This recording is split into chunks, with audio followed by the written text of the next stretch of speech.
Hey guys, welcome back to the channel.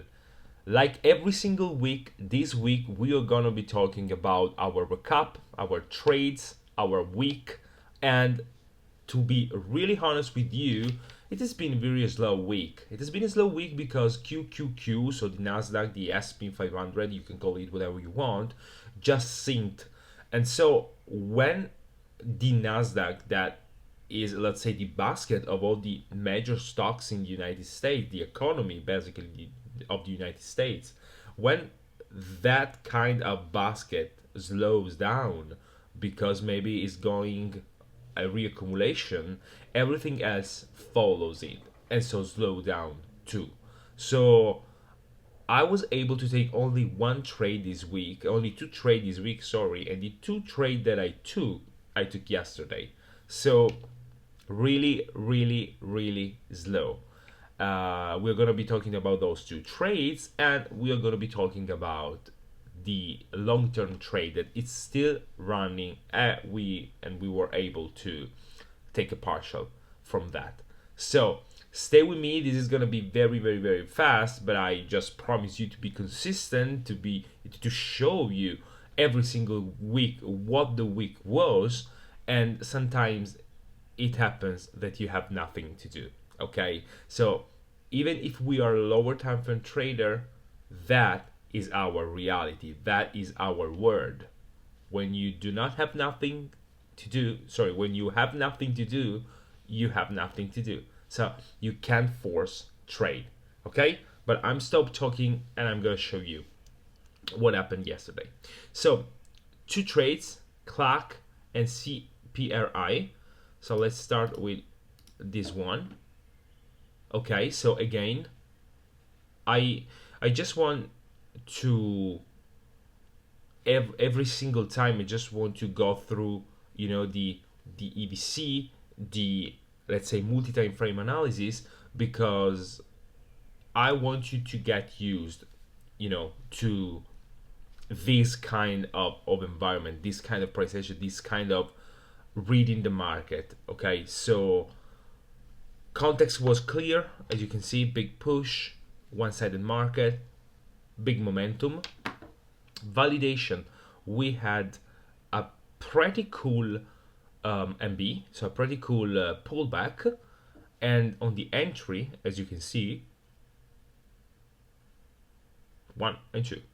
Okay, with the second being above the rising EMA. So this was a perfect trade. Maybe it would have been even better if I had the possibility to have this kind of price action just a little bit lower, so a little bit slower pullback. Okay, but this one was, let's say, a faster one, so we weren't able really to experience a real accumulation below the 20, the 20, sorry, Italians kick in, below the 20, but at the end of the day, the rule was met, so the crossover was met, and so for me, it was okay. And the outcome was this one. As you can see, price tapped in 1 to 1 and then came back. Nothing to do. We can force trades, and this is how it went. So I'm just trying to take the screenshot of what happened after the trade, because, and this is something that I have never done before, and it was kind of a mistake, but I'm trying to collect these screenshots to understand, once I open the trade and once the trade goes to break even or is basically a stop loss, what the trade at the end of the day did, if I could have done something better, if there is something that I can improve. And so I just want to collect this screenshot too, to have an overall view of the market, of where I enter.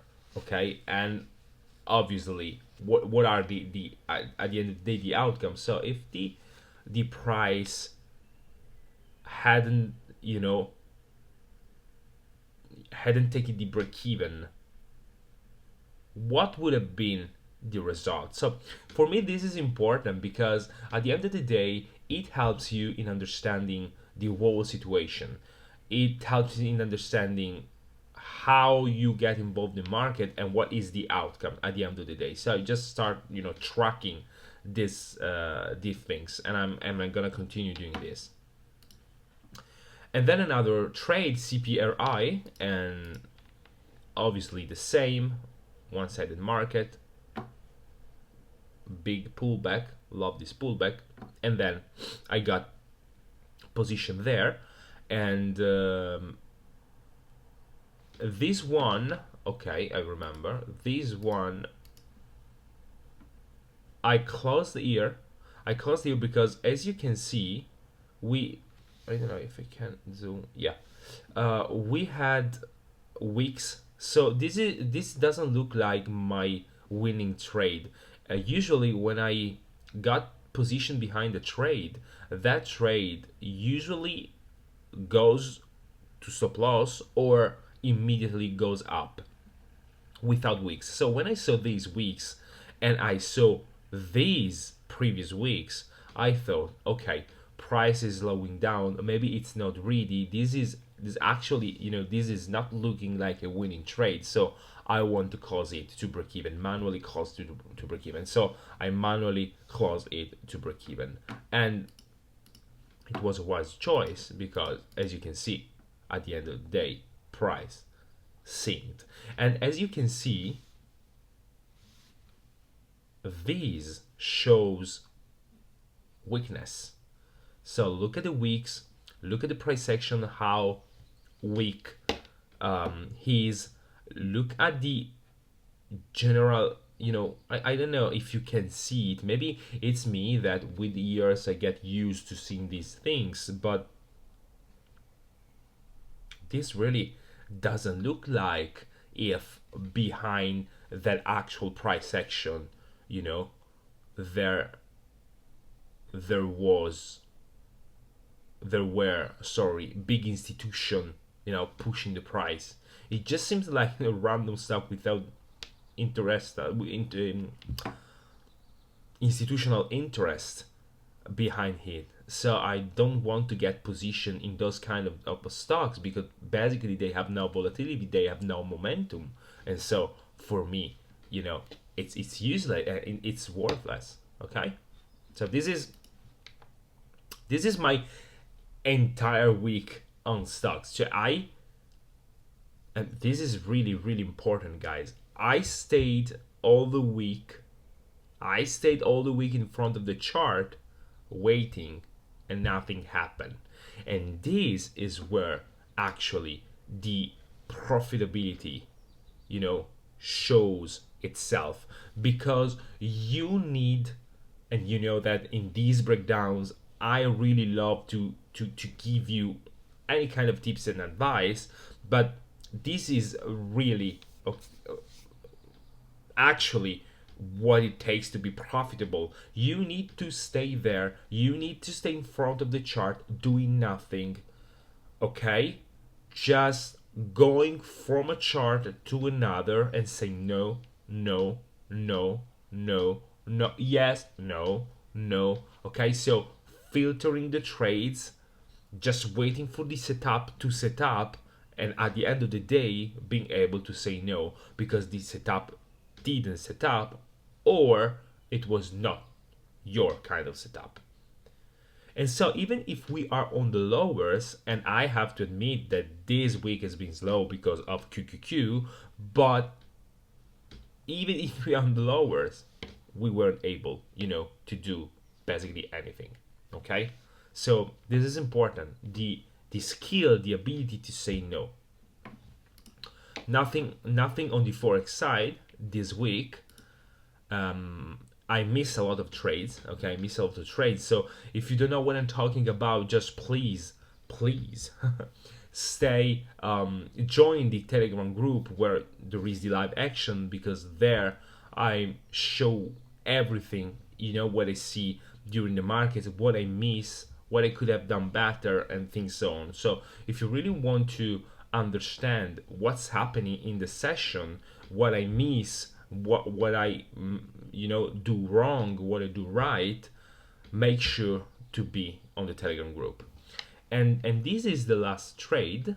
Okay, this has been opened on the 1st, so it's a really really old trade, and this was the entry. I'm just gonna show you again if you remember. Okay, and now I was able to, as you can see, this was the trade, and I was able to partial at 6.25 6.55, and I was able to bank to secure a 3.25 R.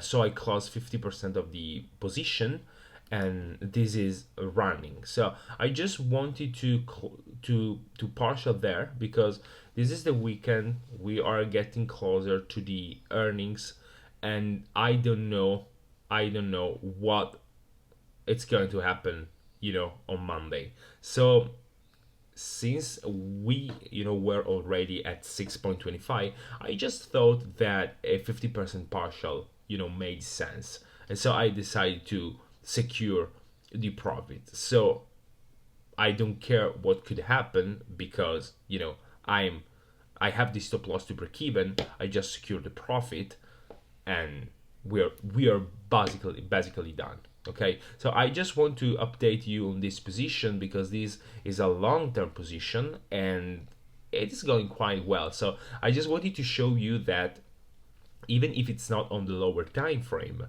and actually this is quite the opposite, this is a very high time frame, the setup and let's say the process is the same, because what we are doing here, what I have, the luxury and the chance and the opportunity to learn from Anton Kalmes, from NTFX, is that cycles, play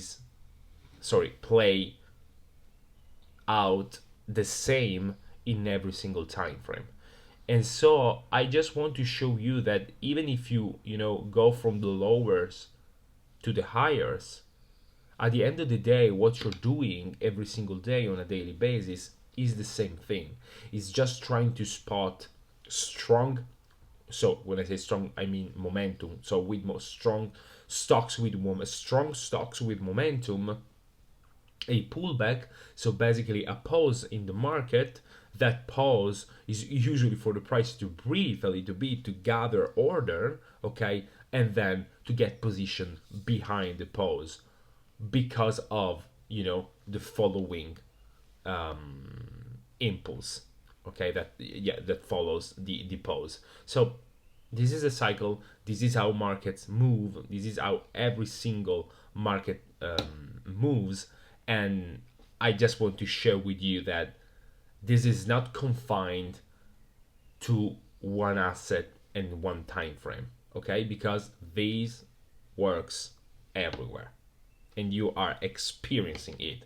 And I love that you are experiencing it, because when you will on your own, on your chart, you will not have to, let's say, make a decision in the term of, I have a strategy, where does this strategy work, what asset I have to choose, okay, what asset have I to choose. So basically this works everywhere, and this gives you the possibility to choose your market, to not stay confined to one asset and one market, and so really to filter, okay, the assets to find the good one. And another thing, and then I wrap it up, because we did what we had to do. I'm just showing you different markets, okay? I'm showing you the forex, I'm showing you the commodities, I'm showing you the indices, I'm showing you the stocks. Maybe in the future I will be talking about futures too. So as you can see, the cycles is always the same, this applies to every single market, and the markets always move this way, even 100 years ago. Okay, so this is important because we are not, you know, I, I don't want to say learn, because you're not learning. To learn everything you will ever need to know, you just need to join the Mentafix membership. But you are experiencing something that you won't experience out there anymore, and it's that basically what they teach you out there, it's not true. You don't have to be confined in a single market. Okay, we are not trading a strategy. Okay, so a micro hedge that maybe tomorrow is done, and so you have a strategy in your hand that doesn't work anymore. We're not trading a strategy, a system, but we are trading a way of seeing price. Okay, we are basically understanding how to spot institutional interest behind the assets to ride the wave, and that will never change, because the stocks market, the indices market, the commodities market, the forex market, the futures market, the ETFs market, every single market, let's say in the trading world, is made by money. And so people need to put, this money into play. Put this money into the market. And so the only way to put money into the market is to put money into the market. And if you can spot where, the money is, you're done. Okay? Because people always change. Institutions always change their interests. So maybe today is Tesla, tomorrow is, the Spain indices, another day is CLAC. So if you really try to open your mind and understand that everything is available, you just have to filter to find the most, let's say, appealing market. Everything will change in your trading. And yeah, I have already said that, but this is important. So I'm gonna wrap it up here. Thank you for following me, guys. Remember to follow me on YouTube. Remember to follow me on Telegram, and remember to just maybe give a look to the Mentorfix mentorship, because yeah, that really, really changed my life. So thank you again, and we are going to see, as always, the next week with other trades to look at, and maybe, if we are fortunate and lucky enough, with a better equity curve. Thank you for following, guys.